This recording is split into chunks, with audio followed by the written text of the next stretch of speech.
বিয়ের দিন আমরা কোথায় ঘুরতে গিয়েছিলাম জানো? আমরা গিয়েছিলাম কর্ণাটকের মেলকট গ্রামে। আসসালামু আলাইকুম everyone, welcome to my mini vlog. এই গ্রাম এলাকাতেও যে এত সুন্দর সুন্দর দেখার মতো জায়গা আছে তা আমি কখনো ভাবতেই পারি নাই। তো প্রথমে আমরা চলেছিলাম মেলকটের এই ধনুষকুটিতে, আর এই পাথরের সিঁড়ি বেয়ে উপরে ওঠার আগে আমরা একটু আখের জুস খেয়ে এনার্জি বাড়িয়ে নিলাম। তারপর সিঁড়ি বেয়ে উপরে হাঁটতে শুরু করলাম, আর উপরে উঠে এখান থেকে নিচের দৃশ্যগুলো দেখতে এত সুন্দর লাগছে যে কি বলবো তোমাদেরকে। তো এখানে আমরা কিছু ফটো ভিডিও শুট করে এরপর আমরা চলে গেছিলাম যেখানে অনেক বলিউড মুভি, কানাডা মুভির সং শুট হয়েছিল সেই জায়গা দেখতে। আর এই সেই জায়গা যেটা আমরা টিভিতে বা পর্দাতে দেখে এসেছি, আজ আমি সেটা নিজের চোখে দেখছি। সত্যি অনেক সুন্দর আর অনেক পুরাতন একটা জায়গা। তো চলো তোমাদেরকে এবার কিছু গানের ক্লিপ দেখায় যেগুলো এখানে শুট হয়েছে।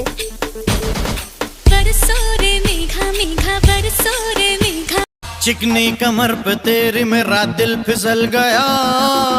শুধু এই দুটো গানে নয়, এখানে আরো অনেক মুভির সং শুট হয়েছে। এখন আমাদের চোখের সামনে অনেকে ভিডিও ফটো শুট করছে। যাই হোক, চলো আজকের এই মিনি ভ্লগটা এই পর্যন্তই। আর এই ভ্লগের ফুল ভ্লগটা আমার ইউটিউব চ্যানেলে অলরেডি আপলোড হয়ে গেছে, তোমরা গিয়ে দেখে আসতে পারো। চলো দেখা হচ্ছে আমার নেক্সট মিনি ভ্লগে। Tata, bye by.